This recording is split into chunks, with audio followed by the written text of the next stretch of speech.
Our scripture reading today is from Colossians chapter 1, verses 12 through 20. For he has rescued us from the dominion of darkness and brought us into the kingdom of the Son he loves, in whom we have redemption, the forgiveness of sins. He is the image of the invisible God, the firstborn over all creation. For by him all things were created, things in heaven and on earth, visible and invisible, whether thrones or powers or rulers or authorities. All things were created by him and for him. He is before all things, and in him all things hold together. And he is the head of the body, the church. He is the beginning and the firstborn from among the dead, so that in everything he might have the supremacy. For God was pleased to have all his fullness dwell in him, and through him to reconcile to himself all things, whether things on earth or things in heaven, by making peace through his blood shed on the cross. This is the word of the Lord. Thanks be to God. Thank you, Maxine, choir. All summer long, we have been doing a sermon series called Seeing God, and we have asked people to take pictures of where they see encounters with the divine out in the world and share them with us so we can put them on our slideshows. And we've had a series of sermons on different ways that our pastors have seen God and how we can understand experiencing God in the world. Now, between services, I was asking Paviel for some feedback, and Paviel was one of my students when I taught systematic theology, and she said, well, you were definitely in teacher mode, Scott. So I'm only going to half apologize for being who I am, and this is a little bit of a teachy sermon. Seeing God in the world is something that all of our pastors have taken for granted that we can do. But it's not the only position in the church. There are Christians who will say that we can't know God through the world, that the only way to know God is through the Bible, and anything else is either impossible or risks leading us into idolatry.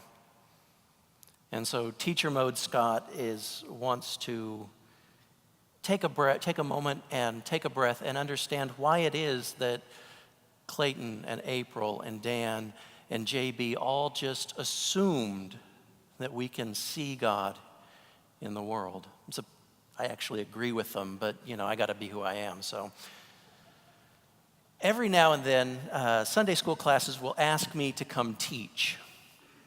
And I usually say something along the lines of, I would love to come teach your Sunday school class. I love teaching, and teaching Sunday school classes is always a joy for me.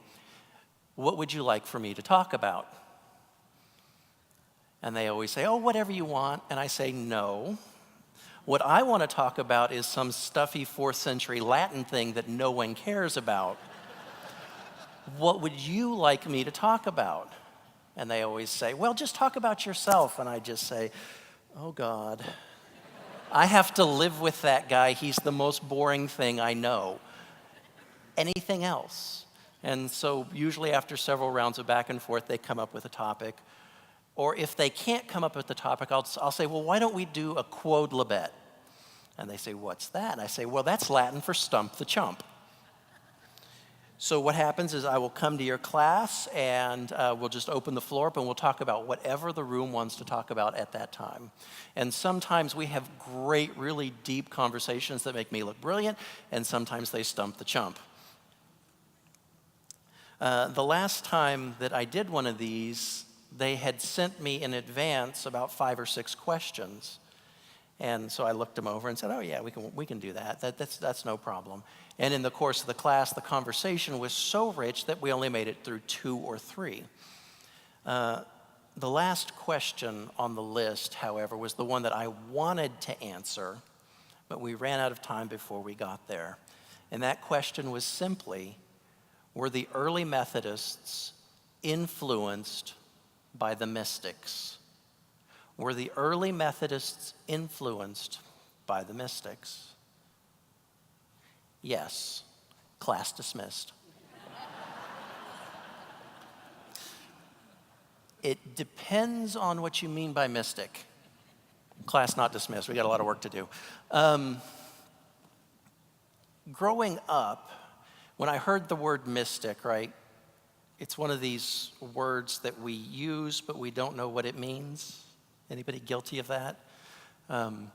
It's like spiritual. Spiritual is another one of those words that we use, but we don't really know what it means. Mystic is that way. And so growing up, my understanding of what mystic meant was something much like magic.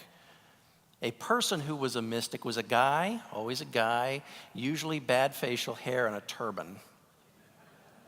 A white guy in a turban, almost always. And the mystic man in his turban would do magic things like read other people's minds or tell the future or those kinds of things. And the really key image here is Johnny Carson holding an envelope up to his head and saying things like an elevator, a glass of water, and an elephant, and then giving some reason about how all three of these are connected. If that's what mysticism is, then no, Methodists were not influenced by the mystics. In fact, we reject all that stuff as nonsense. There's another definition of mystic, which is people who have a very profound experience of God, sometimes called union with God. The mystics are people like Catherine of Siena, Teresa of Avila, or Julian of Norwich, St. John of the Cross. You notice that 3 of the 4 that I picked were women. These are people who had such profound experiences of God working in their hearts and in their lives that they could no longer see the world that they saw in the way they saw it before. Absolutely. John Wesley and Charles Wesley were profoundly influenced by this kind of mystic. For 13 years of John Wesley's life, he read diligently the mystical writers. And he wanted that kind of experience for himself. I'm going to call it a peak experience. He wanted that experience where he felt one with the divine. And so he would do everything that he could think of, everything that he was instructed to do to have that kind of experience, and it never happened. And so after 13 years of struggling with this, he said, this is junk, we're done with it. We're going to try something else. In fact, I know I've been telling you Methodists to read these people for years now. It doesn't work. It's bad. It will shipwreck your faith. It's harmful. We need to put it aside. And so John Wesley walked away from the mystics and actually wrote things about why we should ignore them. Charles, his brother, did not go the same direction as John, as in many cases, and continued to write hymns, to read the mystics, and just revel in these stories that he heard about people who were so fully connected with God. I want to take wisdom from both John and Charles there, and I want to offer you another definition for the mystic. It's quite simply anyone who has an experience of God. Anyone who can experience God in their lives. And I want to make the bold and radical claim that everyone in this room is, or at least can be, a mystic. Now, do not run out and buy a turban. I will come after you. But I believe that every single person can experience the divine at work in their lives in a powerful way. Now listen carefully. God is God and we are not. And we can't make God do anything. Maybe perhaps this is the lesson that God was trying to teach John Wesley as John Wesley was trying to make God give him a mystical experience, a peak experience. And God was saying, not for you. But in millions of countless little ways, I have no doubt that John Wesley experienced God day in and day out.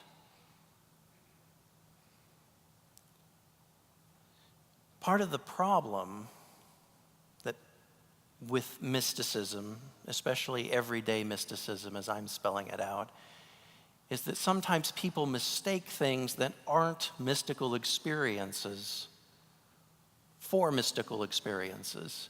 It may very well be that you ate a plate full of chili cheese fries, you have indigestion, and you experience that strangely warm sensation in your heart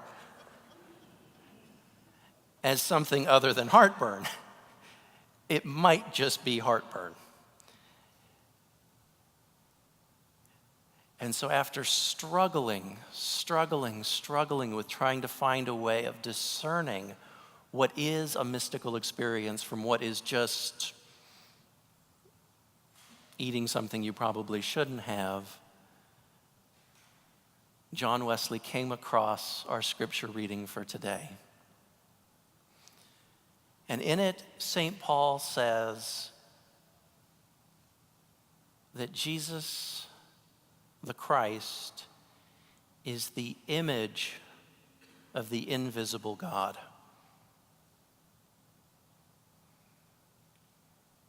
Think about it for a moment of what it means to have an image of something invisible. And you might just have a mystical experience. You might blow a brain cell out trying to do it too. But in that is the solution to the problem. If it is Christ-like, if it is like who we know Christ to be in the world, it may very well be an experience of God. If it creates love in your heart, if it sets you free from a sense of guilt, of shame, of feeling enslaved and trapped by whatever sin addicts you, it might very well be a mystical experience. If it doesn't meet those criteria, it's definitely not. If it fills you with anger, if it fills you with hatred, if it makes you dislike someone, it's most certainly not a mystical experience. So I don't drink wine. I'm the kind of person who will open a bottle of wine, use it to cook with, maybe have a glass, and then the bottle sits out until the wine spoils. So I would like to use wine as an analogy. I'm just not skilled enough to do this. I know that there are people who from 40 paces can look at a glass and tell you whether it's a Clara, a Beaujolais, or a Merlot. I'm not one of those people. But to be that skilled in wine takes years of practice and training your taste buds and learning to smell and learning the right vocabulary. And I was trying to think of an analogy, an example that I could use, and this is the point that all the people sitting on the row behind me laugh. I love tea. Tea. I have a pot of tea every single day. I am a full-on certified tea snob. I have more teapots, tea sets, teacups than anyone can count. I've probably got 10 different kinds of tea in the cupboard in the staff office, and that's not my collection, that's just my daily drinkers.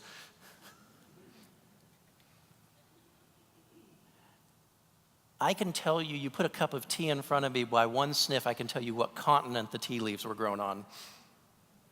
If it was grown in China, after one sip, I can tell you what province in China it was grown in. Why do I even know the names of the provinces in China?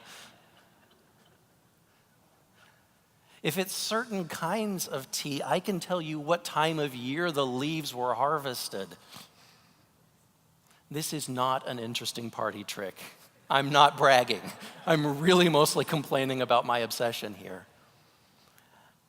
I have spent years cultivating my palate, educating myself, learning the right terms, learning the difference between Ti Kan Yin and Da Hong Pao and Ki Moon and Mao Feng, because I enjoy it and because it enriches my life.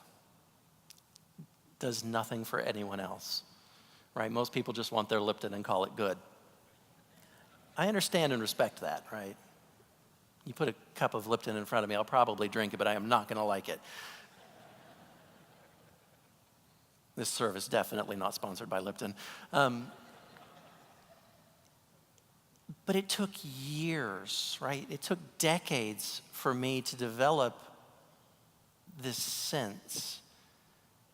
And I think, and it not only me doing it on my own, but talking with people, going places, sitting with people, learning how to brew tea properly, learning how to discern the differences was not something I did individually. It was done working with other people, learning from other people. And the same is true of mystical experiences. I don't think it's possible, that might be too strong. I think it is extremely unlikely for a person who is not connected with a faith community to have a real, profound mystical experience. It is something that only ever comes about when you are nurtured in the womb and the bosom of the church, when you are connected with other believers who help you understand the things that are happening to you and going on in your life. In wine terms, you need a sommelier, someone who can show you how to swirl the cup and sniff and just to tell you what to smell for, right? Oh, notes of cinnamon and tobacco and lavender. It all tastes like fermented grape to me, I don't know. But you need a guide along the way. And it takes practice, and it takes a lot of time, and it takes gallons and gallons of tea or wine or whatever it is you're studying before you start to really grasp what's going on. And seeing God in the world, experiencing the divine, really does take work. And learning what is tea and what is an oak leaf that's fallen into a cup of hot water is sometimes hard work. I may really want those chili cheese fries to be a mystical experience. But I need people around me to tell me, no, probably not. Or I need people around me to tell me, that is a really profound experience. That is God at work in your life. I need guides and leaders and fellow travelers along the way with me. And so today, I want to be your sommelier. I can't guarantee that you're going to have a profound experience. I can't promise that this is going to work for you. What I can tell you is we've been doing this for 2,000 years, and it's worked for countless people before you. We're going to come to the table and receive the feast of the Lord. And millions upon millions of times, people have felt powerfully the presence of God. And they've taken that power and carried it out into the world to help transform, to help shine light in dark places.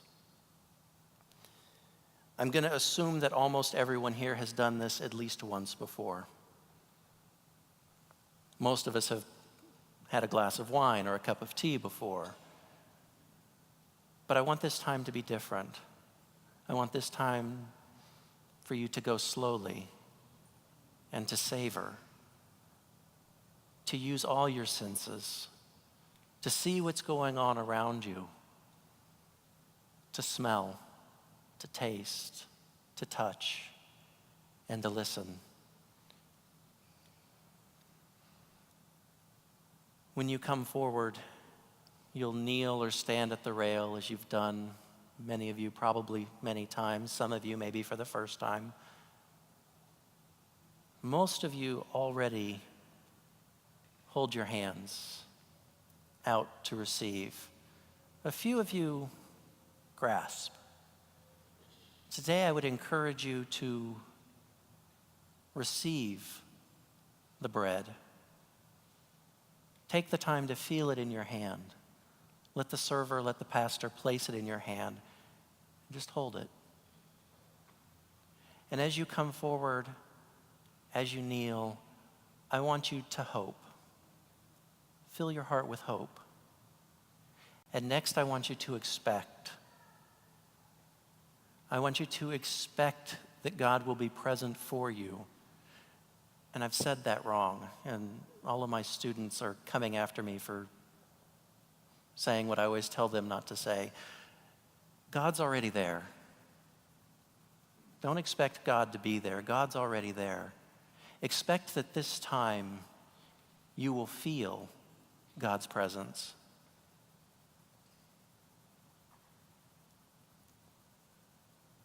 Dip the wafer in the cup, take both together, and savor it. Now, those gluten-free ones that Paviel and I have to have are awful. That's not the point. The taste isn't the point. It's in the tasting that we open ourselves to experience God. Listen. Listen to the music, the words that are playing.